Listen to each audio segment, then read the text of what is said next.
Movie की starting में हम देखते हैं एक छोटे बच्चे फिन को, जिसके पेरेंट्स मार्टिन और इवान उसकी ट्विन सिस्टर सोफी के साथ में कहीं पर जा रहे थे और वो वीडियो गेम्स खेल रहा होता है। अब घर पर फिन का ध्यान रखने के लिए उसकी बड़ी बहन एना रुकी हुई थी, जो कि लगभग 18 साल की थी। अब उनके पेरेंट्स और सोफी के जाने के बाद में फिन अपना वीडियो गेम खेलता रहता है और एना अपने रूम में कुछ काम करने लगती है। अब सडनली घर के आसपास एक अजीब सी हवा चलने लगती है और साथ ही हम किसी इविल प्रेजेंस को महसूस कर पाते हैं। अब घर की लाइट्स फ्लिकर होने लगती है और सीसीटीवी ग्लिच होने लगते हैं, जिसके बाद में लाइट्स अपने आप ही बंद हो जाती हैं और ये घर काफी ज्यादा हाईटेक था। घर के सिक्योरिटी सिस्टम और सारे डोर्स अपने आप ही अनलॉक्ड हो जाते हैं, जो कि काफी ज्यादा हाईटेक थे। फिन को भी आसपास से कुछ अजीब सी आवाजें आती हैं और वो एना के रूम की साइड पर जाता है, तो एना के रूम से उसको स्क्रीमिंग और कुछ डिमोनिक आवाजें आती हैं, जिसके बाद में एना रूम से बाहर आती है तो उसके हाथ में एक नाइफ था और उसने अपने मुंह को हर्ट कर लिया था। वो फिन से बोलती है कि वो अपना मुंह दिखाए, लेकिन उसके मुंह में कुछ भी नहीं था और अब वो फिन को लेकर घर से बाहर भाग जाती है। वो दोनों घर से भागते हैं और एना बहुत ही ज्यादा डरी हुई थी और वहीं फिन को, जो कि अभी एक छोटा बच्चा होता है, उसको कुछ भी समझ में नहीं आता। इनफैक्ट हम वहाँ पर ये भी देख पाते हैं कि वहाँ पर कोई ना कोई डेमोनिक प्रेजेंस मौजूद थी। खैर अब हम देखते हैं कि वही अजीब सी इविल विंड उनका पीछा कर रही थी और अब उनकी कार भी खराब हो जाती है, जो कि एक डैम के पास में आकर रुक जाती है। एना फिन को लेकर डैम के एज पर आ जाती है और वो उसको लेकर नीचे जंप करने का बोलती है, जिस पर फिन मना करता है और वो एना से डरा हुआ था। एना बोलती है कि वो उसे बचाना चाहती है और यही एक तरीका है और उसको नीचे जंप करना होगा। वो नीचे जंप करने लगती है, लेकिन फिन ने रेलिंग पकड़ी हुई थी तो वो नीचे नहीं गिरता और एना उसके पैर से लटक जाती है। वो अभी भी उसे साथ में जंप करने का बोलती है, लेकिन फिन उसको इविल समझने लगता है और उसको किक कर देता है, जिससे कि एना नीचे गिर जाती है और उसकी डेथ हो जाती है। अब कुछ ही देर के बाद में फिन के पेरेंट्स और पुलिस वहाँ पर आ गए थे और फिन अभी भी थोड़ा सा ट्रॉमेटाइज था। ब्रिज के नीचे से एना की लाश निकाली जाती है, जिसको देखकर फिन को दुख होता है और उसकी आंखें वाइट पड़ी हुई थी और वो स्क्रीम करने लगता है, जिसके साथ ही सीन यहाँ पर शिफ्ट हो जाता है। कहानी अब प्रेजेंट टाइम में आती है और फिन अब 18 साल का होने वाला था। फिन अब डॉक्टर स्टाइनकी के पास में जाता है, जो कि बहुत बड़ी डॉक्टर थी, साथ ही साथ बर्गमैन फैमिली की खास दोस्त भी थी। वो फिन का चेकअप कर रही होती है, जहाँ पर वो फिन को बताती है कि एना की डेथ का ट्रॉमा अभी तक उसके साथ है, क्योंकि वो कहीं ना कहीं उसकी मौत का जिम्मेदार खुद को समझ रहा था, क्योंकि उसी ने उसको किक मारी थी और उससे फिन की हेल्थ पर काफी इफेक्ट हो रहा था। फिन उनको बोलता है कि उस रात कोई चीज उसका और एना का पीछा कर रही थी, लेकिन डॉक्टर बोलती है कि ये फिन का वहम है। अब वो फिन को कुछ टैबलेट्स देती है और ये टैबलेट्स जिससे वो ठीक हो जाएगा।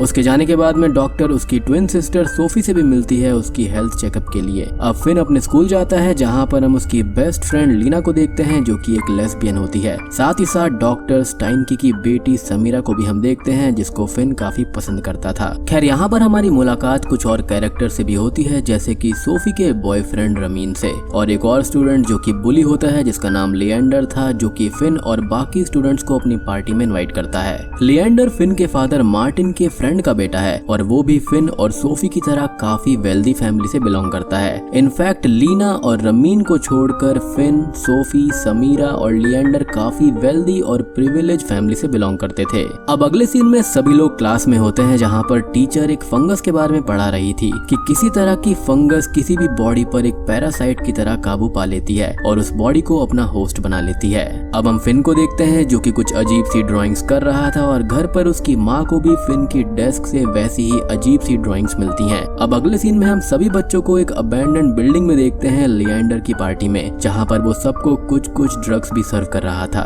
वो फिन को ड्रग देता है, जिसे देने के बाद में फिन अजीब चीजें हेलुसिनेट करने लगता है। अगले दिन फिन अपने पेरेंट्स के साथ होता है, जहाँ पर वो लोग फिन की बहुत ही ज्यादा केयर करते हैं और उसे बहुत ही ज्यादा चाहते भी हैं। मार्टिन फिन को बताता है कि ग्रैंडपा मींस मार्टिन के फादर का ऑपरेशन है और फिन को उनसे मिलने जाना था।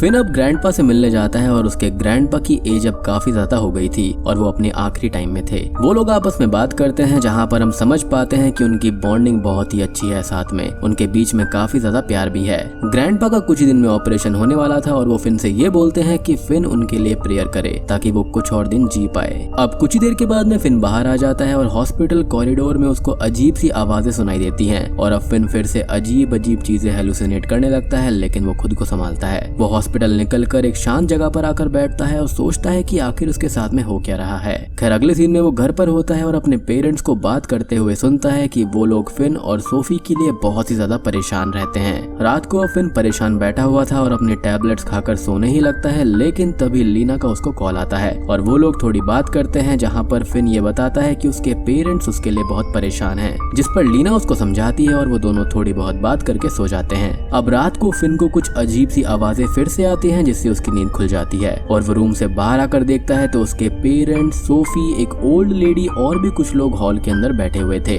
फिन की मदर इवान उस ओल्ड लेडी से बोलती है कि सोफी उसकी हुई और वो ओल्ड लेडी अपने कपड़े उतारकर सोफी के पास में आती है और उसके शरीर को काफी गौर से देखने लगती है और फिन छुपकर ये सब देख रहा होता है। लेकिन अब उसके आसपास हमें एक प्रेजेंस का एहसास होता है और सडनली ही कोई चीज उस पर अटैक कर देती है। होश आने पर फिन खुद को घर के अंदर पाता है और उसके पेरेंट्स और डॉक्टर स्टाइनकी उसके पास में खड़े हुए थे। हालांकि वो ओल्ड लेडी और वो अनजान लोग वहाँ पर नहीं थे, तो मे बी फिन ने कोई नाइटमेयर देखा होगा। इवान फिन से बोलती है कि वो स्लीप वॉकिंग कर रहा था और सोफी भी बिल्कुल नॉर्मल थी और फिन उनको बताता है कि उसने उस ओल्ड लेडी और बाकी लोगों को देखा था सोफी के साथ में कुछ करते हुए। लेकिन तभी वहाँ पर सोफी आ जाती है जो कि बिल्कुल नॉर्मल थी और उसे फिन की बातें अजीब लगने लगती हैं। वो यहाँ पर बहुत ही ज्यादा परेशान हो जाता है कि उसकी बातों पर कोई भी यकीन नहीं कर रहा था। खैर अगले दिन फिन जागता है और अपने रूम से बाहर निकलता है तो उसे सोफी के रूम से कुछ अजीब सी आवाजें सुनाई देती हैं। वो उसके रूम में जाता है तो चेंजिंग रूम में उसे सोफी पर कोई अटैक करता हुआ दिखाई देता है और सोफी के मुंह से ब्लड भी आ रहा था। फिन चेंजिंग रूम का डोर ओपन कर देता है तो सब कुछ नॉर्मल होता है, क्योंकि सोफी यहाँ पर कपड़े चेंज कर रही थी, तो वो गुस्से में फिन को वहाँ से भगा देती है।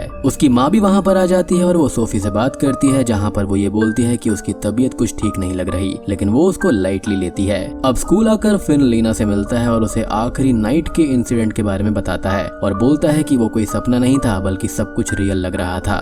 सोफी के साथ जो कुछ हो रहा था वैसा ही कुछ एना के साथ में भी हुआ था और सोफी भी बहुत ही जल्दी 18 साल की होने वाली है और जब एना 18 की हुई थी तभी उसके साथ वो सब हुआ था और उसकी डेथ हुई और वो नहीं चाहता कि सोफी के साथ भी सेम चीज हो। वो लोग बात करते हुए आगे जा ही रहे थे कि तभी वो ये देखते हैं कि सोफी रमीन से झगड़ा कर रही थी और बहुत ही ज्यादा गुस्से में होती है। बाद में फिन रमीन से पूछता है कि उनके बीच में क्या हुआ है और उसे कोई भी आइडिया नहीं था कि सोफी गुस्से में क्यों है, यानी कि ये सारे बदलाव कल रात के बाद ही हुए थे। तो इससे एक चीज तो क्लियर हो जाती है कि कल रात फिन ने जो कुछ भी देखा था वो एक नाइटमेयर नहीं था। खैर कुछ ही देर के बाद में सभी बच्चे एक्सरसाइज रूम में होते हैं और सोफी भी एक्सरसाइज कर रही होती है, यानी कि वो रोप पर चढ़ रही थी कि तभी उसकी नोज से ब्लीडिंग होने लगती है और वो बेहोश होकर सीधा नीचे गिरती है। फिर वो अपने घर पर होती है और उसकी माँ उसका ख्याल रख रही थी। फिन भी वहाँ पर आता है और देखता है कि सोफी टी कप को अपने पास खींच लेती है बिना उसको टच किए, लेकिन ये चीज उसकी मदर और सोफी को नॉर्मल लगती है तो वो ये सोचता है कि ये उसका वहम ही होगा, क्योंकि उसको अक्सर हेलुसिनेशंस आते रहते थे।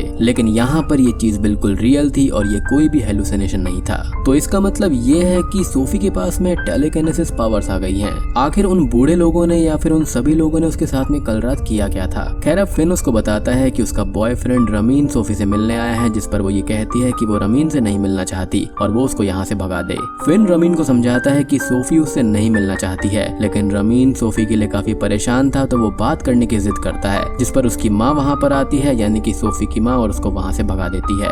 रात को सोफी सो रही थी और फिन उसके रूम में उस पर नजर रखने आता है और हम सोफी के बेड के नीचे किसी अजीब सी एंटिटी को देख पाते हैं। फिन को अब रूम के अंदर से कुछ डिमोनिक आवाज आती है और वो चेक करने लगता है, लेकिन अब तक सोफी जाग जाती है और वो गुस्सा करती है कि फिन उसके रूम में बेसबॉल बैट लेकर क्यों आया है। वो ये बोलता है कि उसे सोफी की फिक्र हो रही थी और वो ब्लीड कर रही थी, जिस पर वो ये कहती है कि नोज ब्लीडिंग नॉर्मल होती है और फिन उसको डरा रहा है। वो सोफी से पूछता है कि रमीन के साथ उसका झगड़ा क्यों हुआ है, क्योंकि वो दोनों ही एक दूसरे के साथ काफी खुश थे, जिस पर वो ये बोलती है कि ये उसका पर्सनल मैटर है और वो उसे अपने रूम से निकाल देती है। अपने रूम के अंदर आने पर फिन काफी परेशान था और अब उसे रमीन का मैसेज आता है कि फिन और सोफी की जान खतरे में है और फिन अभी उससे मिलने आए। फिन अब घर से निकल जाता है उससे मिलने के लिए और रमीन उसका एक गैस स्टेशन पर वेट कर रहा था और हॉरर मूवीज के अंदर गैस स्टेशन ना हो ऐसा होना तो नामुमकिन है। खैर यहाँ पर रमीन के पास हम वही टैबलेट्स को देख पाते हैं जो कि सोफी और फिन खाया करते थे और उस गैस स्टेशन में रमीन के अलावा वहाँ पर एक लेडी भी थी जो कि वहाँ से बाहर जाने लगती है। अब तभी रमीन को बाहर से सोफी के बुलाने की आवाज आती है और वो बाहर जाकर कार वॉश एरिया में देखता है तो वहाँ पर वही लेडी थी जो कि रमीन पर अटैक कर देती है और उसको जान से मार देती है और यहाँ पर भी उस लेडी की आंखें वाइट थी, जैसा कि हमने एना की आंखों को स्टार्टिंग में देखा था।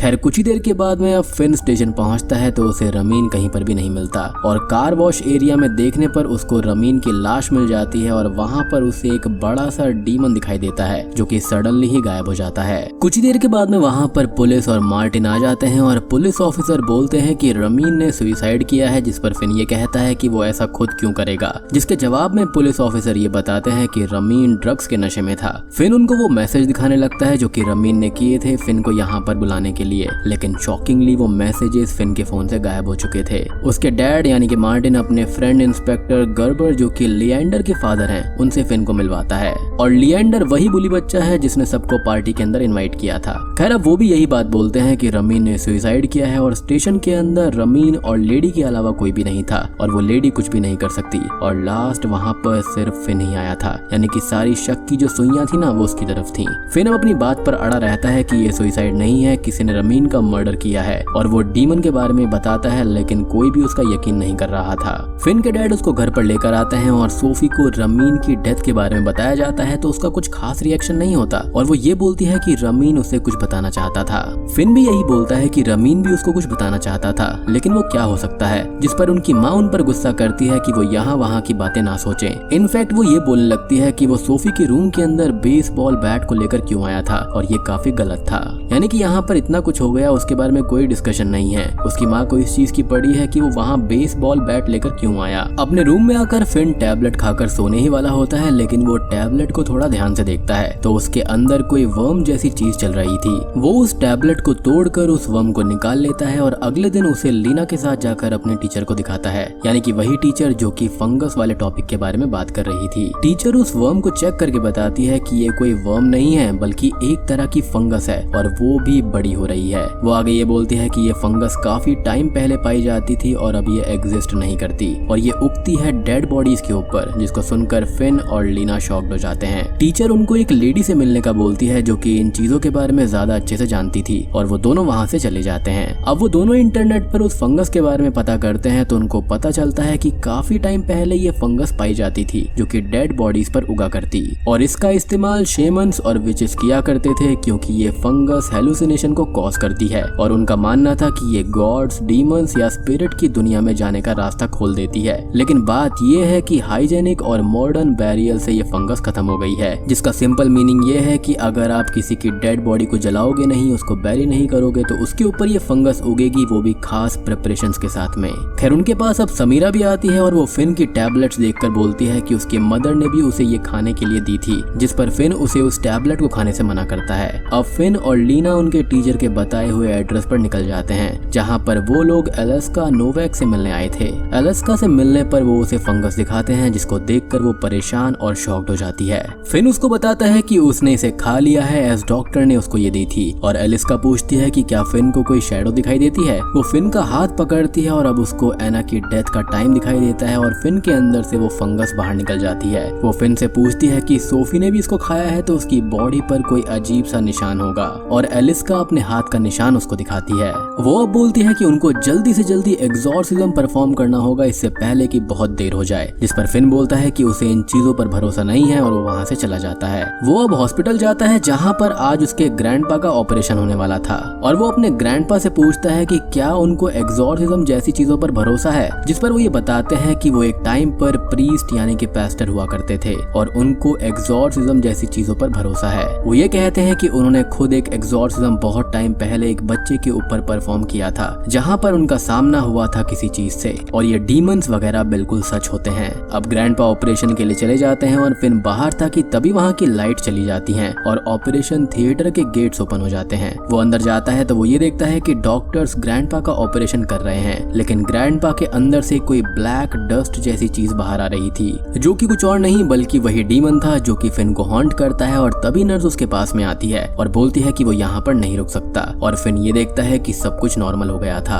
उसने अपने ग्रैंडपा को बचाने की कोशिश में गेट के ऊपर पंच भी कर दिया था, लेकिन ये सारी चीजें एक इल्यूजन थी। खैर कुछ ही देर के बाद में ग्रैंडपा का ऑपरेशन सक्सेसफुली हो जाता है और अभी वो आराम कर रहे थे। फिन अब अलास्का को कॉल करता है और एग्जॉर्सिज्म के लिए घर आने का बोलता है। वो घर आता है तो घर पर समीरा उसे मिलने आई हुई थी और पेरेंट्स हॉस्पिटल चले जाते हैं। फिन समीरा को घर से भेजने लगता है बट अब तक लीना भी वहाँ पर आ जाती है और अलास्का भी अब तक वहाँ पर आ गई थी। अलास्का के साथ में उसका बेटा यूरी भी आया हुआ था और वो कुछ अपने इक्विपमेंट साथ लेकर आया था और वो उनको सेटअप करने लगता है। और वहीं एलिस्का घर में सब जगह घूमकर चीजें सेंस करने लगती है। वो एना की फोटो को देखकर ये बोलती है कि वो एना की स्पिरिट को अब भी यहाँ पर महसूस कर पा रही है, जो कि यहाँ पर फिन को बचाना चाहती है। वो सोफी के पास में जाकर उसको देखती है और उसके पास में कोई चीज रख देती है जो कि रिचुअल में काम आने वाली थी। अब वो हॉल में आ जाती है और यूरी ये बताता है कि वो इन इक्विपमेंट से आसपास की पैरानॉर्मल प्रेजेंस की आवाजें रिकॉर्ड कर सकते हैं और जान सकते हैं कि वो क्या कहना चाहती हैं। एलिस्का बताती है कि इस रिचुअल में वो यहाँ की स्पिरिट से कांटेक्ट करेगी और उस स्पिरिट के यहाँ पर आने पर कोई भी भूल कर उन्हें ना देखे।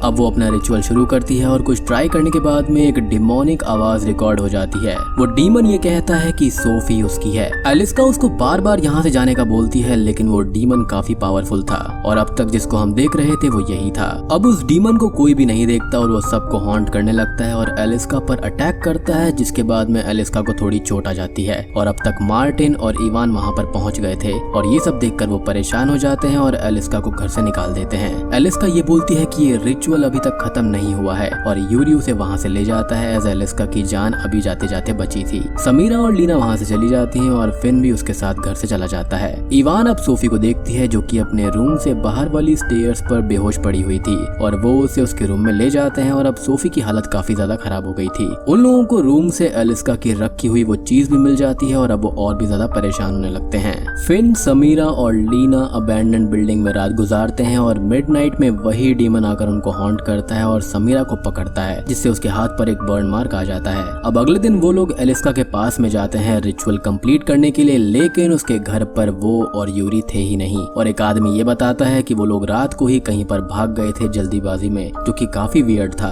वो तीनों अब स्कूल जाते हैं और ये डिसाइड करते हैं कि वो अभी अपने पेरेंट्स से माफी मांग लेंगे और फिर आगे कुछ करेंगे, क्योंकि उनके पास जाने के लिए कोई और जगह नहीं थी। अब स्कूल के अंदर फिन को उसकी मदर का कॉल आता है, जो कि उसको सोफी के बारे में बताती है कि उसकी तबीयत काफी खराब हो गई है, जिससे कि डॉक्टर स्टाइनकी ने दवाई का डोज बढ़ा दिया है। और तभी फिन ये बोलता है कि वो दवाई बिल्कुल ठीक नहीं है और इवान यानी कि उसकी मदर ये कहती है कि वो दवाई बिल्कुल ठीक है। और यहाँ पर तभी हम इवान की बॉडी पर वैसा ही मार्क देख पाते हैं जैसा मार्क एलिस्के ने फिन को दिखाया था और पूछा था कि सोफी के ऊपर ऐसा मार्क तो नहीं है। यानी कि यहाँ पर जो भी चीज हो रही है उसके अंदर इनके पेरेंट्स भी इन्वॉल्व हो रखे हैं। खैर, फिन अब लिएंडर को देखता है जिसकी तबीयत थोड़ी खराब थी और वो वॉमिटिंग कर रहा था। वो काफी परेशान होकर कहीं चला जाता है और फिन वॉमिट में उसी फंगस के ट्रेसेस को नोटिस करता है, यानी कि उसके पेरेंट्स भी इस चीज में इन्वॉल्व हो रखे हैं। खैर, कुछ ही देर के बाद में लिएंडर स्कूल के टेरेस पर जाकर खड़ा हो जाता है और अपने मुंह को नाइफ से हर्ट करने लगता है, बिल्कुल एना की तरह, और ये बोलता है कि उसके अंदर कोई चीज है जिसे बाहर निकालना होगा। और तभी वो नीचे जंप कर देता है। सभी लोग जाकर उसको संभालते हैं और एम्बुलेंस को बुलाया जाता है। फिन ये बोलता है कि एना ने भी ऐसा ही किया था और वो समीरा के साथ हॉस्पिटल जाने लगता है। एम्बुलेंस में मेडिक फिन के मुंह में कोई चीज देखता है और उसको बाहर निकालता है, तो वो वही फंगस थी जो कि अब काफी बड़ी हो गई थी और लिविंग थी। दूसरी ओर लिएंडर के पास से गिरे हुए एक पेपर को लीना चेक करती है, तो उसको पता चलता है कि ये दवाई ट्रॉन्टल मेडिकल एंड रिसर्च की ओर से आई है, जो कि एक साइको एक्टिव टैबलेट को लॉन्च करने वाले हैं। वो फिन को कॉल करके इसके बारे में बताती है कि ये आज ही लॉन्च होने वाली है, तो वो जाकर देखेगी, शायद से उसको कुछ पता चल जाए। वो अब इस लॉन्च के अंदर जाती है तो वहाँ पर ये बताया जा रहा था कि ये दवाई दिमाग के फोकस को बढ़ा देगी और हर इंसान की लाइफ को खुशहाल कर देगी। लॉन्च के अंदर ढेर सारे लोग आए हुए थे, like celebs, media and all. और लीना को ये भी पता चलता है कि इस दवाई के कंपनी का सीईओ कोई और नहीं बल्कि मार्टिन है। जी हाँ, यानी कि फिन के फादर। लीना वहाँ से बाहर आने लगती है तो उसको एक लेडी मिलती है, जो कि वही लेडी थी जिसने रमीन को मारा था। लीना उस दवाई के बारे में और जानने के लिए लैब में जाती है, तो उसको पता चलता है कि इस दवाई में डालने वाली फंगस डेड बॉडीज से बनाई जा रही थी, जो कि विचेस और डीमंस वगैरह इस्तेमाल किया करते थे। और उन लोगों ने ढेर सारी डेड बॉडीज वहाँ पर रखी हुई थी और शॉकिंगली एलिस्का और यूरी की लाश भी वहीं पर थी। और ये सब देखकर वो वहाँ से भाग जाती है। यानी कि ये लोग डेड बॉडीज के साथ में स्पेशल प्रिपरेशंस किया करते थे, जिससे कि ये फंगस उनके मुंह से उगा करती थी और इसी फंगस को इस दवाई के अंदर भर के सबको दिया जाने वाला था। इधर हॉस्पिटल के अंदर समीरा और फिन एक दूसरे के मुंह को चेक करते हैं कि कहीं उनके अंदर भी वो फंगस तो नहीं है, लेकिन उनके अंदर फिलहाल वो फंगस नहीं दिख रही थी। वो लोग अब लिएंडर के बैग में रखी हुई एक फाइल को चेक करते हैं तो उनको एक बहुत ही शॉकिंग चीज पता चलती है कि फिन, सोफी, लिएंडर, इवन एना और समीरा सभी एडॉप्टेड हैं। अब तक लिएंडर के डैड गर्बर भी वहाँ पर आ जाते हैं और बताते हैं कि लिएंडर बच नहीं सका। वो फिन को अब सब कुछ सच बताते हैं कि सिर्फ फिन ही नहीं बल्कि उसके खुद के फादर मार्टिन भी एडॉप्टेड थे। जब मार्टिन छोटा था तब वो बहुत बीमार था और उसकी हेल्प करने फिन के ग्रैंडपा गए थे। यानी कि जो मार्टिन के फादर हैं वो उसके फादर नहीं हैं और फिन के जो ग्रैंडपा हैं वो उसके रियल ग्रैंडपा नहीं हैं, बल्कि वो तो एक प्रीस्ट हुआ करते थे। अब हुआ ये था कि जब मार्टिन छोटा था तो उसको ट्रॉन्थल नाम के एक डीमन ने पजेस कर लिया था, जिसके नाम पर ये पूरी की पूरी रिसर्च वगैरह चल रही थी, यानी कि ये टैबलेट लॉन्च होने वाली थी। तो हुआ ये कि इन दोनों के बीच में एक डील हो गई होगी कि वो ट्रॉन्थल के कल्ट को बढ़ाएगा, बदले में उसको बहुत सारी वेल्थ मिलेगी और इसलिए ही ये इतने अमीर थे। और ये कल्ट बढ़ाने के लिए ही और दुनिया में इस चीज को फैलाने के लिए ट्रॉन्थल मेडिकल एंड रिसर्च ऑर्गेनाइजेशन बनाया गया था। सो बेसिकली ये फंगस क्या किया करती थी कि ये इंसान को एक बढ़िया वेसल के रूप में तैयार कर दिया करती थी, यानी कि जो चीजें इस डीमन को एक इंसान को पजेस करने के लिए करनी पड़ती थी वो ये फंगस उसके लिए कर दिया करती थी। उसके बाद में बस डीमन को खुद को एक नए वेसल के अंदर डालना होता था, जो कि काफी ज्यादा आसान काम है। और अब इस पिल के जरिए पूरी दुनिया के अंदर ये डीमन फैलना चाहता था और डेविल के काम को अंजाम देना चाहता था। क्योंकि ये आप सब जानते हैं कि डीमन पजेस करने से पहले क्या क्या चीजें करता है, लाइक हेलुसिनेशंस को दिखाना, उल्टी सीधी चीजें दिमाग में आना, और ये सारी चीजें जो होती हैं वो ये फंगस कर रही थी। अब गर्बर आगे ये भी बोलते हैं कि ये एक बहुत ही अच्छी चीज है जिससे वो दुनिया बदल सकते हैं, क्योंकि वो भी तो इसी का मेंबर है। और वो अपने बेटे लिएंडर के बारे में ये बोलता है कि वो इस प्रिविलेज को समझ नहीं पाया था, लेकिन फिन इसको एक्सेप्ट करे और तभी फिन वहाँ से चला जाता है। वो और समीरा अब ग्रैंडपा से मिलने जाते हैं, लेकिन ग्रैंडपा की अब तक डेथ हो गई थी, जिससे फिन को काफी दुख होता है। लेकिन तभी एक डॉक्टर अचानक से ही उसको इंजेक्शन देकर बेहोश कर देता है। कुछ ही टाइम के बाद में जब फिन को होश आता है तो वो और समीरा उसके घर पर बंधे हुए थे और डॉक्टर स्टाइन की फिन को अपने साथ एक सीक्रेट रूम के अंदर लेकर जाती है। वहाँ पर अब ढेर सारे डीमंस की ड्राइंग्स बनी हुई थी और वो ये बोलती है कि लोग उन्हें कई नामों से जानते हैं, जैसे कि fallen angels, demon, devil, henchman etcetera, और ये ड्राइंग्स ही उनका असली रूप हैं। यानी कि यहाँ पर सिर्फ एक डीमन नहीं था बल्कि इंसानों को रेडी कर यानी कि उस फंगस के जरिए कई सारे डीमंस को उनके अंदर डाला जा रहा था। अब वो फिन को आगे लेकर जाती है तो वहाँ पर मार्टिन, इवान, सोफी, गर्बर और डॉक्टर थे जो कि कल्ट के अकॉर्डिंग ड्रेसअप हो रखे थे, यानी कि ये सभी इस कल्ट के मेंबर थे और इन सब के अंदर ही एक डीमन था। और वहाँ पर ग्रैंडपा की लाश भी एक बेड पर रखी हुई थी। वो लोग फिन को बताते हैं कि अब उसको अपनी बॉडी देनी होगी और वो एक वेसल बनाया जाएगा, और ये काम वो लोग कई जनरेशन से करते आ रहे हैं, जिसका मेन जो यहाँ पर व्यक्ति है वो कोई और नहीं, यही ग्रैंडपा है। यानी कि ये प्रीस्ट जो था ये बिक गया था डीमन के द्वारा और वो अब मॉडर्न हो गए हैं और उस दवाई से उनका काम आसान हो गया है। जैसा कि मैंने आपको बताया था कि ये फंगस उसके लिए वेसल को तैयार कर देती है, यानी कि डीमन के लिए। फिन को यहाँ पर कुछ भी समझ में नहीं आता और वो लोग उसे ग्रैंडपा की लाश के पास में ले जाते हैं और उसके मुंह के ऊपर एक कट लगा देते हैं और ग्रैंडपा को शॉक देकर होश में लाया जाता है, क्योंकि वो अभी मरे नहीं थे, खाली उनकी बॉडी उनका साथ छोड़ रही थी। यानी कि डीमन को एक नया वेसल चाहिए था जो कि यंग हो और बहुत बढ़िया हो, और यही रीजन था कि वो ओल्ड लेडी सोफी की बॉडी को इस तरह से देख रही थी। अब वो सब लोग अपना रिचुअल शुरू करते हैं और एक साथ बैठ जाते हैं और ऊपर की ओर देखते हैं और स्क्रीम करने लगते हैं। उनके मुंह से वही ब्लैक डस्ट जैसी चीज बाहर आने लगती है और ग्रैंडपा फिन के ऊपर आकर बैठ जाते हैं और अब उनके अंदर से भी वही ब्लैक डस्ट यानी कि डीमन निकलकर फिन के अंदर जाने लगता है। अब रिचुअल कंप्लीट हो पाता उससे पहले ही लीना वहाँ पर आ जाती है और सब जगह फ्यूल डालकर आग लगा देती है और ग्रैंडपा और डॉक्टर को मारकर फिन को छुड़ाकर बाहर ले आती है। ये सब इसलिए नहीं हिल पाते क्योंकि ये रिचुअल के अंदर इन्वॉल्व हो रखे थे, और सबसे बड़ी बात ये थी कि इन सब के अंदर जो रूह थी ना वो इनकी थी ही नहीं, वो पहले ही खत्म हो गई थी और इनके अंदर सिर्फ और सिर्फ डीमन था।